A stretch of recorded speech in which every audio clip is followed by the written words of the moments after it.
Hey, I'm Troy. This is Darius, and that's Danny. We were college roommates and played football at Georgetown. During college, yeah, we threw a lot of parties, but at the same time, we were out in the community doing good. Our senior year, we met a guy named Frank Luntz.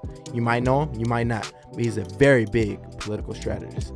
We started working with him, and he challenged us to take our experiences growing up in DC and go out into our community and make a difference. At the time, we would have never have guessed we would have grew good and raised millions of dollars, make a huge impact where we live and work. Darius, he's the one who's not afraid to speak his mind. He knows everyone. Me, I'm super empathetic, I'm in touch with the community, and I know how to get things done. Danny, he's the go-getter. When we talked about the idea of starting good in college, he came home the next day to our dorm and said, "Hey guys, I filed the paperwork." Along the journey, we linked up with the good people at Chasing the Dream, and he challenged us to go out and explore the authenticity of the American dream. And this is what we found.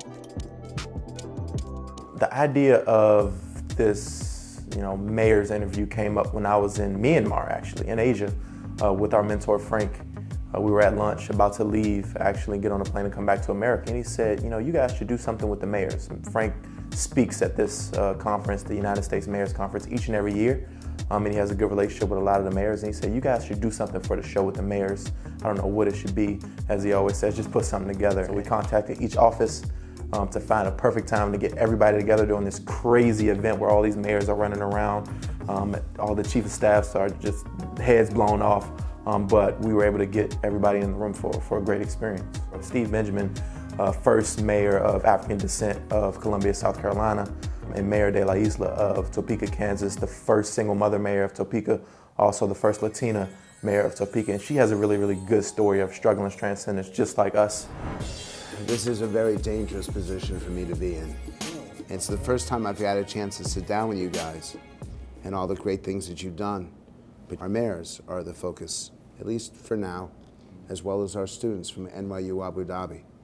15 students from 12 different countries. But before I go to you all, what would be that one thing that you overcame that people could learn from as they face challenges? It was being homeless and being pregnant. I think that being 17 and out on my own, you didn't know that you were homeless, right? It was Mami Pucci, who's one of my many moms, that took me into her house, and I'll never forget, I slept in a cot next to her youngest son, Zaramid's bed.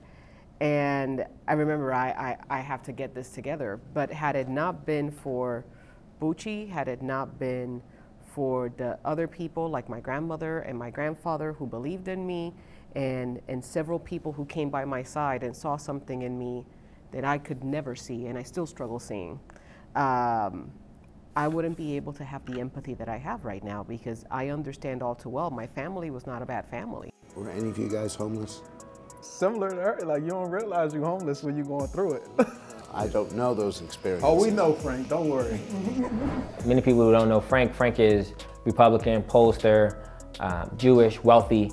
And for us, when we look at Frank's perspective on poverty, we have a lot to do with that.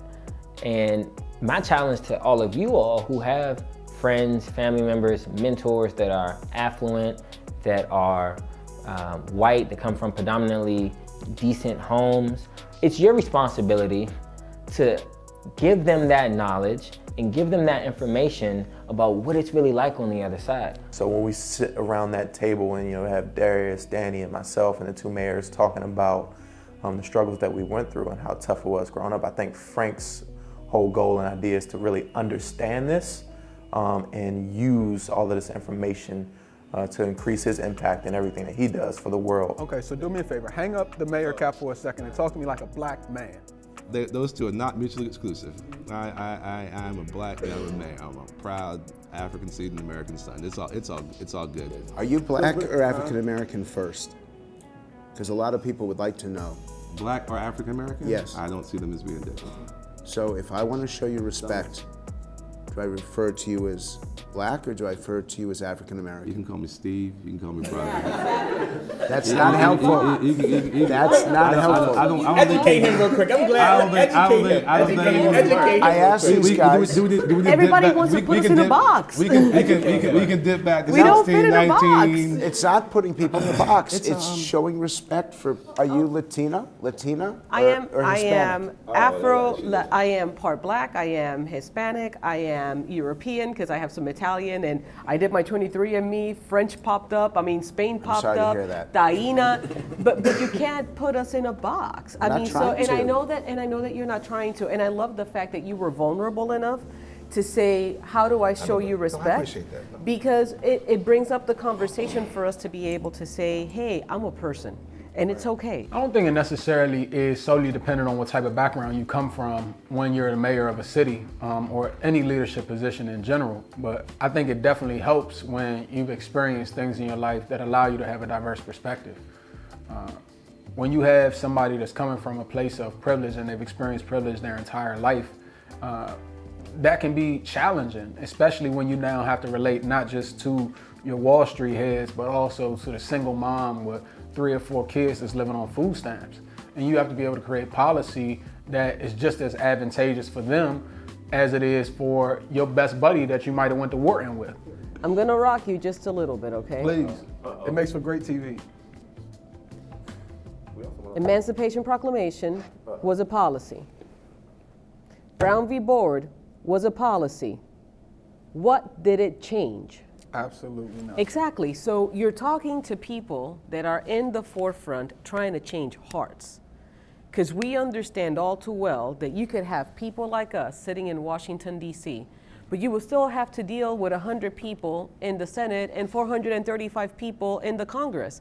And if you still continue being the minority, and if you still have a whole bunch of people that don't understand our history, that don't understand why these things are happening, that are not willing to communicate with themselves and with their communities to help change the hearts, why are we being yelled at for not changing the policies when we've been trying to change the policies and it's not doing anything? You can't be in the positions that we're all in and not feel you've been blessed in some way. So my job is to make sure that little kids similar situated where I came from have opportunities, make sure my 2 girls have opportunities, but even more so to make sure that little kids not named Benjamin, who may not have been born in the right zip code, have the very same opportunities that my kids have.